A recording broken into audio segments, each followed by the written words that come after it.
வணக்கம் நண்பர்களே. 100 நாள் 100 கதை தொடரில் இன்று 19வது கதை. சித்தூர்னு ஒரு ஊர் இருந்தது.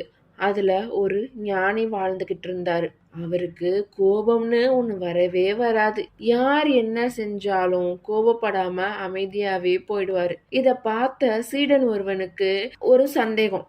அத ஞானியிடமே கேட்கணும்னு முடிவு பண்ணி போய் கேட்டான். குருவே, நீங்க ஏன் யாரு என்ன தவறு செஞ்சாலும் கோபமே படாம அமைதியாவே போயிடுறீங்க அப்படின்னு கேட்டான். அது எப்படி உங்களால முடியுது அப்படின்னு கேட்டான். அதுக்கு குரு சொன்னார், நான் ஏரியில படகுல அமர்ந்து தவம் செய்யறத ஒரு வழக்கமா வச்சிருந்தேன். ஒரு நாள் அப்படிதான் ஏரியில படகுல உட்காந்து தவம் செஞ்சுக்கிட்டு இருந்தேன்.